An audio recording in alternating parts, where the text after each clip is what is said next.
Welcome in on the PAC Sports Network. I'm Rob McKinney. Alongside me is Coach Hager, the head coach of the men's basketball team here at Bethany College. And Coach, we'll start off with this. Not the best overall record so far. We're nearing that midway point in the season, but you guys had a lot of non-conference action. You mentioned all the teams that you went up against. You took on a very good team in Marietta, lost a close one against Carnegie Mellon and some others. How were those games at the very beginning of the year that were non-conference prepare you for PAC play? Well, it wasn't by design. I believe in this group of players that we have, and I wanted to challenge them. And I think we did that with the non-conference schedule. And I just want to get us prepared for PAC because I know there's going to be no cakewalk or anything like that for the PAC. And I think a tough non-conference schedule definitely gets prepared for conference.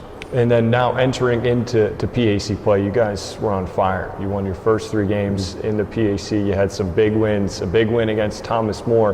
What kind of brought you that success early on in the PAC? I think it was a non-conference. I mean, there were, I think 4 of those games we lost by a total of, I think, less than 10 points. Yeah. And just getting that close and kind of fixing some things and readjusting some things and learning how to get over those hurdles, I think got us ready. And first win against Geneva, that was a big win, big home win for us. And then Thomas More, that obviously defending champs. They swept us last year, so I think our guys had that one circled on the calendar. Yeah, sure. And then a tough road win at Waynesburg too. Those 3 wins right there kind of got us back on track. So, we just wanted to do what we needed to do preseason and everything, and get us ready for the PAC. And now, recently in the PAC, exactly what you would have wanted. You had a loss to Westminster and St. Vincent. Now, talk about that St. Vincent game in particular, if you can. Now, St. Vincent had a couple guys that were injured. They didn't play in that one. And your lineup kind of battling with some injuries as well. I mean, all coaches have to deal with that. But that was kind of a heartbreak loss, in my opinion, against St. Vincent. What has kind of been the struggles recently in the PAC? I think it's just trying to, find our identity a little bit. We do have some talent, some guys that can do some things, but putting it together and guys buying into roles, it's a challenge. It's definitely a challenge, but St. Vincent, coming here, it's always a tough game with them. We've had some success against them in the past couple of years in the regular season, but we knew it wasn't going to be an easy game by any means, and they showed up to play. Hats off to them. They had a good game plan. Changed defenses, ran some things that hurt us, got us in some foul trouble early. I know DP does a good job, so we just came up a little bit short, missed some shots, and didn't get some stops when we needed to. And speak on your team throughout the course of this season. We mentioned Khalik Jones. We've talked about him so many times. I mean, he's averaging over 18 points per game, kind of a superstar in the PAC. And then you also have a young group of guys that came in, a freshman, Trey Shiflett, who's done phenomenal things for your program off the bench. And then you have Williams, who you said missed the majority of the season, played the first 3, and you have a lot of other guys, Liam Davis around. Talk about your group as a whole, and also you can kind of tie in the injuries to that as well. Yeah, starting with Khalik. He's a gym rat, loves the game, works his tail off, in the off season and during the season. So he can do a lot of things, and we depend on him a lot on both ends of the floor, defensively and offensively. And then a couple new guys. We talked about the Shiflett kid. He was injured all last year. That's his first year playing, but he's battling the same injury right now, so he's trying to get back. Yeah, that's unfortunate. Yeah, it is. But that's I think that's every team in college basketball. You got to figure it out. And then some other guys. Andrew Williams, like you said, missed. Hasn't been playing since the 3rd game. Hopefully get him back very soon. And he's, I know, rehab, and he's looking pretty good.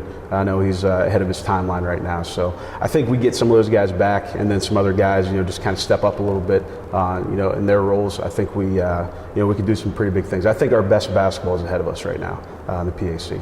Well, I'm sure, because the way you guys started off, you had to deal with some injuries. So you're going to get the guys back, and your depth is going to be much improved. I'm sure there's going to be a lot of progression moving forward. And using the word progression, this is now your 3rd year as head coach of the Bethany Bison. You've had an experience coaching before that, obviously, but how has it been adjusting to the PAC and adjusting to Bethany? It's been, I've enjoyed it. It's, definitely a learning experience. 3rd year, it's kind of crazy. It's kind of flown by a little bit. But working with people here at Bethany at the college, it's been a great experience. Getting to know the coaches in the conference as well. All good guys. But no, it's definitely been good for me, professionally and personally. And I couldn't ask for like a better group of guys that are around, that are on the team. That definitely helped that progress. We still got a ways to go. You never stop learning, never stop wanting to get better. So that's kind of how I'm looking at it right now. And you joined Bethany a few years back, as you mentioned, but you kind of did have a connection here. As you said, your brother was a GA here, and kind of talk about that connection you said you had with Coach Clune here, and also with your brother being here. How did all that kind of tie together? I just knew about Bethany. There was a small private liberal arts school.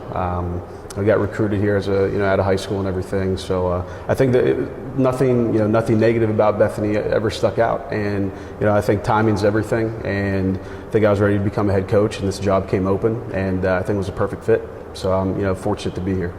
And final question, and this one's kind of a fun one for coaches, also for players as well. But it kind of gets your group fired up depending on the response. But how do you get your team to the PAC championship? We just got to take it one day at a time. We talk about being not content, with what we've done in the past. Always try to get better than you were the day before. If our guys buy into that, I think we can do some pretty big things this year. Coach Hager, appreciate you absolutely joining us here. Absolutely. We have more coming up on the President's Athletic Conference Sports Network.